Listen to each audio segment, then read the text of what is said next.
लोग आगे एक नई वीडियो पर आज हम लोग दिखने वाले हैं बिहार पुलिस से जुड़ी इंपॉर्टेंट जीके और जीएस। मैं बता दूं कि आप लोग के लिए हर रोज मैं जीके और जीएस का वीडियो लाता हूं जो कि बहुत ज़्यादा इंपॉर्टेंट है। और आज का वीडियो बहुत ही खास होने वाला है क्योंकि मैं आज वैसे वीडियो लाया हूं जिससे एग्जाम में आने के चांसेस बहुत ज़्यादा है। अगर आप भी चाहते हैं कि एग्जाम में आपका एक भी क्वेश्चन गलत ना हो और आप बेहतर से बेहतर करें तो पूरा वीडियो वॉच करके जाइए, आप निश्चित बेहतर से बेहतर करेंगे। आज मैं जितने भी क्वेश्चन मैं बताऊंगा, आज मैं जीएस का क्वेश्चन बताऊंगा जिसमें आप लोगों को बायोलॉजी का बहुत सारा क्वेश्चन मैं आज डिस्कस करने वाला हूं और जिससे एग्जाम में आने के चांसेस बहुत ज़्यादा है। और मैं बता दूं कि आप लोग का एग्जाम बहुत ही नज़दीक आ चुका है और 7 अगस्त से आप लोग का पेपर है। हो सकता है कि किसी का एग्जाम 7 अगस्त को होगा, किसी का 11 अगस्त को होगा, किसी का अन्य अगस्त को होगा, समझ रहे ना। तो आप लोगों का किसी भी अगस्त का आपका एग्जाम है, अगर आप चाहते हैं कि बेहतर करना चाहते हैं, एक भी क्वेश्चन एग्जाम में गलत नहीं करना चाहते हैं तो पूरा वीडियो वॉच करके जाइए, आप निश्चित उतना बेहतर करेंगे जितना सोचे नहीं होंगे। चलिए तो मैं वीडियो को स्टार्ट करता हूं, एक एक करके क्वेश्चन को समझते हुए चलते हैं। देखिए पहला क्वेश्चन क्या है, मानव के कपाल में हड्डियों की संख्या कितना होता है? 8, 19, 6, 14। देखिए मानव के कपाल में हड्डियों की संख्या कितना होता है। देखिए मैं बता दूं कि मानव के कपाल में हड्डियों की संख्या जो होती है वो 8 होती है। कितने होती है? 8 होती है। आप लोगों ने सुना होगा फ्रंटल, पैराइटल, ऑक्सीपिटल, सुना होगा ना आप लोगों ने। कौन कौन हड्डी होती है कपाल में? फ्रंटल, पैराइटल, ऑक्सीपिटल पढ़े होंगे ना। तो आप लोग को याद रख लेना है कि मनुष्य के कपाल में हड्डियों की संख्या कितनी होती है? 8 होती है। मैं बता दूं कि मनुष्य के शरीर में कुल हड्डी पूछता है, अगर पूछ दे कि मनुष्य के शरीर में कुल हड्डी की संख्या बताइए, शरीर में कुल हड्डी अगर पूछेगा तो आप लोग को याद रखना है कि मनुष्य के शरीर में कुल हड्डियों की संख्या जो होता है वो 208 होता है। कितना होता है? 206 होता है, सॉरी माय मिस्टेक। आप लोग को याद रख लेना है मनुष्य के शरीर में कुल हड्डियों की संख्या कितनी होती है? 206 होती है। लेकिन बाल्य अवस्था में कुल हड्डियों की संख्या अगर पूछेगा तो 208 होती है। देखिए बाल्य अवस्था में 208 होती है, लेकिन ऐसे पूछेगा कि वयस्क मनुष्य में हड्डियों की संख्या कितनी होती है तो 206 होती है। इस बात को याद रख लीजिएगा। और कर्ण में पूछेगा कि कर्ण में हड्डियों की संख्या कितनी होती है।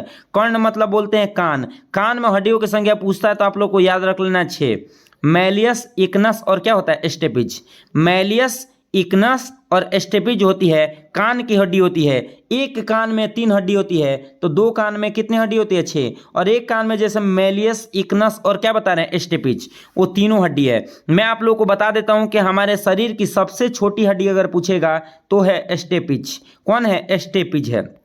याद रख लीजिएगा। अगर आपसे पूछता है कि मनुष्य शरीर की सबसे छोटी हड्डी का नाम बताइए, वो कौन है? स्टेपिज है, जो कि कहाँ पाई जाती है? कर्ण में पाई जाती है, कान में पाई जाती है। अब आप लोगों से मैं प्रश्न पूछना चाहता हूं कि उस हड्डी का नाम बताइए जो मनुष्य शरीर की सबसे बड़ी हड्डी है। मनुष्य शरीर की सबसे बड़ी हड्डी का नाम बताइए। कौन वैसी हड्डी है जो मनुष्य शरीर की सबसे बड़ी हड्डी है? जरूर आप लोग कमेंट करके बताइए। अगले क्वेश्चन पे आ जाता है, जरूर आप लोग कमेंट करके बता ही दीजिएगा क्योंकि मैं जो भी क्वेश्चन पूछ रहा हूं ये सब बहुत ज्यादा इंपॉर्टेंट है। एक भी ऐसा नहीं है क्वेश्चन जो इंपॉर्टेंट नहीं है। और आप भी चाहते हैं कि आपका एक भी क्वेश्चन गलत ना हो, आप एग्जाम में बेहतर से बेहतर करें तो पूरा वीडियो वॉच करना ही करना होगा। देखिए दूसरा क्वेश्चन क्या है, मानव के सिर में कुल हड्डियों की संख्या कितना होता है? 6, 8, 29, 30। तो मानव के शरीर में कुल हड्डियों की संख्या मैं बता दूं कि मानव के सिर में कुल हड्डियों की संख्या जो होता है वो 29 होता है। कितना होता है? 29। याद रख लीजिएगा क्योंकि बहुत ज़्यादा इंपॉर्टेंट है। एक भी वैसा फालतू का क्वेश्चन मैं नहीं बता रहा हूं, समझ रहे ना। इसलिए याद रखिए कि मानव के सिर में कुल हड्डियों की संख्या कितनी होती है? 29 होती है। इस बात को याद रखना है, भूलना नहीं है। क्योंकि देखिए अगर आप बेहतर करना चाहते तो यही वीडियो नहीं, इसके पहले भी वीडियो में जितने भी बनाए हूँ वो सारे वीडियो आपके लिए बहुत इंपॉर्टेंट है। और आप एग्जाम में बेहतर करना चाहते हैं तो पूरे पिछले वीडियो को भी जरूर देख के ही एग्जाम में जाइएगा, क्योंकि पूरा वीडियो आप वॉच करके जाइएगा ना तो एग्जाम में। देखिए मैं बता दूं कि बिहार पुलिस में 70 जो है वो जीके जीएस मिला के रहेंगे और देखिए यही आपको रैंक बनाएंगे। जीके जीएस से आपको रैंक बनाने वाले हैं। अगर आप चाहते हैं कि आपका जीके जीएस जो 70 क्वेश्चन आने वाला हो एक भी गलत ना हो तो इसलिए पूरा वीडियो वॉच करके जाइए, क्योंकि जीके जीएस आपके लिए सबसे इंपॉर्टेंट है। हिंदी उतना इंपॉर्टेंट नहीं है, आपको रीजनिंग उतना इंपॉर्टेंट नहीं है, मैथ नहीं है, इंग्लिश नहीं है, लेकिन सबसे ज्यादा अगर रैंक बनाने वाला है वो कौन है? GK GS. इसलिए जीके जीएस को इग्नोर नहीं करना है। और आज मैं जितने भी कुछ बताऊंगा ये सब के सब बहुत इंपॉर्टेंट होने वाले हैं भाई, सब इंपॉर्टेंट होने वाले हैं। अगले क्वेश्चन पे आ जाता। अभी मैंने ये बताया था कि मनुष्य के कर्ण में हड्डियों की संख्या कितनी होती है। तो मनुष्य में 2 कर्ण होते हैं, एक कर्ण में 3 हड्डी होती है, मेलियस, इक्नस और स्टेपिज। तो 2 कान में कितनी होगी? 6 होगी। और मैं बता दूं मनुष्य शरीर की सबसे छोटी हड्डी मैंने आप लोग को बताया स्टेपिज है, और मनुष्य शरीर की सबसे बड़ी हड्डी का नाम आप लोग कमेंट करके जरूर बताएंगे, और मुझे उम्मीद है कि आप लोग जरूर बताएंगे ही बताएंगे। अगले पे आ जाते हैं। देखिए मनुष्य में पसलियों की संख्या कितनी होती है, जिसको रिब्स बोलते हैं। मनुष्य में रिब्स की संख्या कितनी होती है आप लोग बताइए? 12, 24, 25, 10। मैं बता दूं कि मनुष्य के शरीर में पसलियों की संख्या जो होती है वो 24 होती है। मनुष्य के शरीर में पसली कितना होता है? पसली आप समझते हैं? अरे बाती जिसको बोलता है ना, कोई नहीं बोलता है कि मार के तार बतिये तूर देम। अरे बाती जिसको बोलते हैं ना, वही है पसली। मनुष्य शरीर में पसली की संख्या कितनी होती है? 24 होती है। और पसली जिससे जुड़ी होती है उसका नाम है उरोस्थी। उरोस्थी के सहारे जो है वो जुड़ी होती है। इस बात को याद रख लीजिएगा क्योंकि बहुत इंपॉर्टेंट मैं बताया हूँ। आप लोग से एक प्रश्न मैं पूछ दूँ, आप लोग बता देंगे। ये बताइए कि हमारे हाथ में हड्डियों की संख्या कितनी होती है? हमारे हाथ में हड्डियों की संख्या एक ही हाथ का बताइए। एक हाथ का अगर आप जानते होंगे तो दोनों हाथ का जरूर बता देंगे। और पैर में हड्डियों की संख्या कितनी होती है? चलिए मैं ही बता दूं आप लोगों को। लीजिए सुन लीजिए। हाथ का मैं बता देता हूं कि एक हाथ में हमारे 30 हड्डी होती है, तो 2 हाथ में कितनी हड्डी हो जाएगी? 60 हड्डी हो जाएगी। वो भी कौन कौन होती है आप लोग जानते हो? कौन कौन होती है बताइए? हेमरस, रेडियस, आल्ना। ये कहाँ की हड्डी है बताइए? बताइए आप लोग जरूर इसको देखिए। हाथ में हड्डियों की संख्या कितनी होती है? 30 होती है। कितनी होती है? 30 होती है। तो ये कहाँ कहाँ के मैं हड्डी बता रहा हूँ?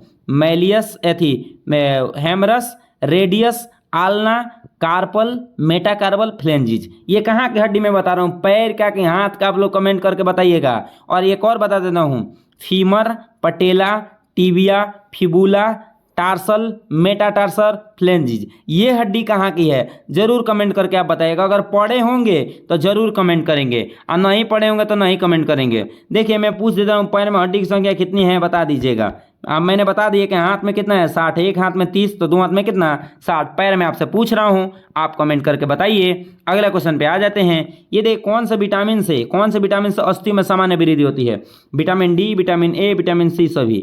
मैं बता दूं कि हमारे शरीर को मजबूत करने वाली कोई हड्डी होती है, वो होती है विटामिन डी। हमारे शरीर के अस्थियों को मजबूत कौन बनाती है? विटामिन सी हड्डी होती है। कौन सा? विटामिन सी हड्डी ऐसी हड्डी होती है जो हमारे शरीर के हड्डियों को मजबूत बनाती है।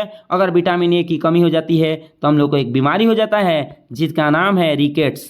आप लोग जानते हो रिकेट्स बीमारी में हड्डियाँ बहुत पतली पतली हो जाती है और कमजोर हो जाती है। तो याद रख लीजिएगा कि विटामिन की कमी, अगर विटामिन ए डी की कमी हो जाएगी तो बच्चों में रिकेट्स बीमारी हो जाती है। कौन सी? रिकेट्स। और वयस्कों में कौन सी बीमारी होती है ये बताइए? ये रिकेट्स तो मैंने बच्चों को बता दिया, आप बताइए। मैं इसका आंसर अगले वीडियो में जरूर बताऊंगा। आप लोग बताइए इसका आंसर। पढ़े हैं तो जरूर बताएंगे भाई। देखिए मुझे उम्मीद है कि आप पढ़ते हैं, और पढ़े होंगे तो जरूर इसका आंसर जरूर आप कमेंट करेंगे। अगले पे आ जाता है, कौन सा लवण है जो जिसके कारण हड्डियां मजबूत करता है? कैल्शियम, मैग्नीशियम, सिलिकॉन और क्या? ए और बी दोनों। बताइए आप लोग बताइए कि कौन सा लवण है जो हड्डियों को मजबूत करता है? मैं बता दूं कि ए और बी दोनों, मतलब कैल्शियम और मैग्नीशियम ऐसे लवण हैं जो हमारे हड्डियों को क्या बनाते हैं? मजबूत बनाते हैं। हड्डियां को अगर मजबूत करना है तो कौन से तत्व जरूरी है? कौन से तत्व जरूरी है? तो आप लोग को याद रख लेना है तत्व कौन सा जरूरी है। तो आप लोग को इसके लिए याद करना है कि ए और बी जो है वो बहुत जरूरी है, बहुत जरूरी है। तो आप लोग को कैल्शियम और मैग्नीशियम अगर खाते हैं तो हड्डियां बहुत मजबूत रहेगी। चलिए मैं आप लोग को बता दूं कि कैल्शियम किस में मिलता है और मैग्नीशियम किस में मिलता है। तो देखिए मैग्नीशियम कहाँ से प्राप्त होता है? अगर आप सब्जी खाते हैं ना, हरी सब्जियाँ, तो हरी सब्जियाँ से आप लोग को क्या मिल जाता है? मैग्नीशियम मिल जाता है। और कैल्शियम की रही बात, तो अगर आप दूध खाते हैं तो उससे क्या मिल जाती है? कैल्शियम। दूध खाते हैं, दूध से क्या? पनीर खाते हैं। दूध खाइए, पनीर खाइए, अंडा खाइए, चना खाइए, हरी सब्जी खाइए, मछली खाइए, अन्न खाइए, उससे क्या मिलेगा? कैल्शियम मिलेगा। और हरी सब्जी खाइए, उससे क्या मिलेगा? मैग्नीशियम। अगर इन दोनों की कमी लग रहा है तो आप दूध खाइए, पनीर खाइए, अंडा खाइए, चना खाइए, हरी सब्जियाँ खाइए, और क्या? अन्न खाइए, मछली खाइए। समझ रहे हैं ना बातों को? आप बहुत समझदार हैं, समझ चुके हैं। अगले क्वेश्चन पे आ जाते हैं। मनुष्य के शरीर में कौन से तत्व पाए जाते हैं? बताइए मनुष्य के शरीर में कौन से तत्व क्या होते हैं? पाए जाते हैं। ऑप्शन में देखिए क्या दे रखा है। ऑप्शन में क्या क्या दे रखा है बाबू, देखिए आप लोग, ऑप्शन में दे रखा है ऑक्सीजन, कार्बन, हाइड्रोजन और क्या है सभी। तो मैं बता दूं कि मनुष्य के शरीर में पाए जाने वाले तत्व सभी हैं और मनुष्य के शरीर में 6 तत्व मिलते हैं। 3 गो तो मैं बता दिया, ऑक्सीजन, कार्बन, हाइड्रोजन, और इसी के साथ आप लोग याद रख लीजिएगा नाइट्रोजन। कौन सा? नाइट्रोजन। चलिए एक प्रश्न यहाँ से आगे मैं जरूर पूछूंगा आप लोगों से। और कैल्शियम अभी मैं बताया था, और इसके साथ साथ याद रख लीजिएगा फास्फोरस। कितने हो गए? 6 हो गए, जोड़ लीजिए आप लोग। Oxygen, carbon, hydrogen, nitrogen, calcium और क्या? फास्फोरस। ये 6 हैं। आप लोग से मैं पूछ देता हूं कि हमारे वायुमंडल में सबसे ज़्यादा कौन सी गैस मिलती है, उस गैस का नाम बताइए। और यही 6 में से है, ये भी बता देता हूं कि मैं 6 का नाम रखा ना, oxygen, carbon, hydrogen, calcium, phosphorus और क्या? नाइट्रोजन। इसी में से है जो हमारे वायुमंडल में सबसे अधिक है। और कितना प्रतिशत है, इसका आंसर कमेंट में आप जरूर बताइए। अगले क्वेश्चन पे आ जाते हैं। अगले क्वेश्चन पे देखिए क्या है कि इंसुलिन के कमी से कौन सा रोग होता है। इंसुलिन की कमी से कौन सा रोग होता है? शुगर, टाइफाइड, गोल्डन, सभी। मैं बता दूं कि इंसुलिन की कमी से आप लोग को डायबिटीज मेलिटस होता है। डायबिटीज, मैं लिख देता हूं, डायबिटीज मेलिटस। डायबिटीज मेलिटस ये बीमारी जो है ये इंसुलिन की कमी से होता है, जिसको हम लोग सामान्य भाषा में शुगर बोलते हैं। ये कैसे बीमारी हो जाती है मैं बता दूं। देखिए हम लोग जब खाना खाते हैं तो उससे निकलता है ग्लूकोज, और ग्लूकोज को किस में बदलना होता है? जरूरी बदलना होता है ग्लाइकोजन में। किस में? ग्लाइकोजन में। और ग्लाइकोजन में बदल देते हैं, उसको बदलने का काम कौन करता है? इंसुलिन। अगर ग्लाइकोजन में नहीं बदलेगा तो ग्लूकोज रक्त में ज़्यादा होता है, तो रक्त मीठा हो जाता है, तो इसी को हम बोलते हैं क्या? Diabetes mellitus. और ग्लाइकोजन जाके हमारे शरीर में स्टोर होता है लीवर में। कहाँ पे? लीवर में। याद रख लिएगा। और एक क्वेश्चन आता है बड़ा फेमस कि मनुष्य के शरीर में भोजन किस रूप में जमा होता है? तो मनुष्य के शरीर में ग्लाइकोजन के रूप में भोजन क्या होता है? जमा होता है। अगले क्वेश्चन पे आ जाते हैं। दूध निष्कासन के हार्मोन कौन से कहे जाते हैं? रिलैक्सिन, ऑक्सीटोसिन, इंसुलिन, सभी। तो मैं बता दूं कि दूध निष्कासन के लिए ऑक्सीटोसिन हार्मोन बहुत इंपॉर्टेंट है। यहाँ से एक और प्रश्न मैं पूछ दूं कि बताइए जब प्रसव का समय रहता है ना, प्रसव होने वाला रहता है, उस स्थिति में गर्भाशय में संकुचन कौन हार्मोन पैदा करता है? जरूर बताइए। इन्हीं तीनों में से कोई होगा। जरूर कमेंट करके इसका आंसर बताइए। कितना पढ़ रहे हैं मैं सब कुछ आज जांच दूंगा आप लोग का। अगला क्वेश्चन, शरीर के भार का जल कितना प्रतिशत होता है? 60 से 65, 95 और क्या है?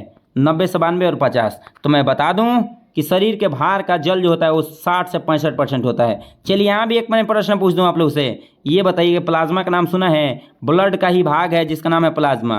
प्लाज्मा में जल कितना परसेंट होता है? तो बता दीजिए। तो हमको आप जानते हैं ना, इतना पढ़ते हैं तो आप लोग जरूर कमेंट करके बताइए कि प्लाज्मा में जल कितना प्रतिशत होता है। मैंने बता दिया कि मनुष्य शरीर में जल कितना रहता है, 60 से 65। तो आप बता दीजिए कि प्लाज्मा में जल कितना रहता है। तो बता दीजिए तो हम जान जाएँ। इतना आप लोग कूद ही रहे हैं, आप लोग जानते ही हैं, बहुत पढ़े लिखे हैं आप लोग। तो तन बताइए। आप लोग बड़ा बेचैन रहते हैं ना कि सर क्वेश्चन पूछिए। देखिए मैं आप लोग से इतना क्वेश्चन कर दूंगा ना, देखिए अगर आप वीडियो पूरा वॉच करते हैं ना तो आप इतना कुछ सीख के जाएंगे ना जितना आप सीखे नहीं होंगे। लेकिन हाँ, सीखने का जुनून होना चाहिए। सीखने का जुनून जिस दिन रहेगा आप बहुत सीखेंगे। देखिए क्या है, माल्टोज के विखंडन से क्या प्राप्त होता है? पहले मैं बता दूं कि माल्टोज जो है ना, पहले ये सुनिए बात को, मैं बता दूं कि माल्टोज को विखंडित कौन करता है? तो माल्टेज एंजाइम करता है। कौन सा?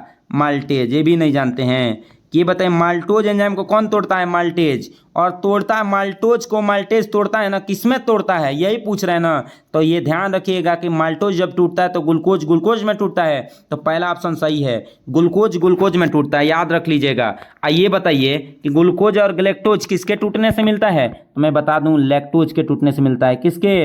लैक्टोज के टूटने से क्या मिलता है? ग्लूकोज और गैलेक्टोज। और ये फ्रुक्टोज वाला है ना, वो सुक्रोज के टूटने से मिलता है। किसके? सुक्रोज के। आप लोग से मैं पूछ देता हूं कि लैक्टोज को तोड़ने वाला एंजाइम कौन सा है और सुक्रोज का एंजाइम तोड़ने वाला कौन सा एंजाइम है? तो नहीं बताइए कितना पढ़ते हैं हम, देख ही लें। आप लोगों को बड़ा बेचैन रहते हैं। अगला देखिए, शरीर में 50 से 70% ऊर्जा की पूर्ति किसके द्वारा होता है? प्रोटीन, कार्बोहाइड्रेट, लिपिड, सभी। मैं बता दूं आंसर, कार्बोहाइड्रेट। 50 से 70% ऊर्जा की आपूर्ति किसके द्वारा होता है? कार्बोहाइड्रेट। ये बताइए कार्बोहाइड्रेट का हमारे शरीर में काम क्या है? प्रोटीन का काम क्या है? लिपिड का काम क्या है? बताइए, जानते हैं आप लोग हैं? अगला क्वेश्चन पे आ जाते हैं। देखिए क्या है, देखिए क्वेश्चन क्या है, गेहूं, मक्का, बाजरा, आलू, शकरकंद, शलजम, इससे क्या प्राप्त होता है? प्रोटीन, कार्बोहाइड्रेट, लिपिड, सभी। बताइए इसका आंसर क्या होगा? मैं बता दूं कि इन सभी से कार्बोहाइड्रेट प्राप्त होता है। क्या प्राप्त होता है? कार्बोहाइड्रेट। और कार्बोहाइड्रेट के बारे में मैंने आप लोगों को बता ही दिया कि कार्बोहाइड्रेट हमारे शरीर को क्या देता है? ऊर्जा प्रदान करता है, जिसके सहारे हम लोग क्या कर पाते हैं? कोई भी कार्य कर पाते हैं। अगर ऊर्जा नहीं मिलेगा तो कोई भी कार्य करने में हम सक्षम नहीं रहेंगे। और कोई भी कार्य में सक्षम होना है तो उसके लिए क्या करना होगा, ऊर्जा चाहिए। और ऊर्जा किसके मदद से मिलता है, गेहूं, मक्का, बाजरा, आलू, शकरकंद, ये सब खाने के विखंडन से मिलता है। और प्रोटीन किससे मिलता है, जरूर कमेंट करके बताइए कि आखिर प्रोटीन किससे मिलता है। चलिए इसी के साथ मिलेंगे हम लोग अगले वीडियो में, तब तक लिए जय हिंद।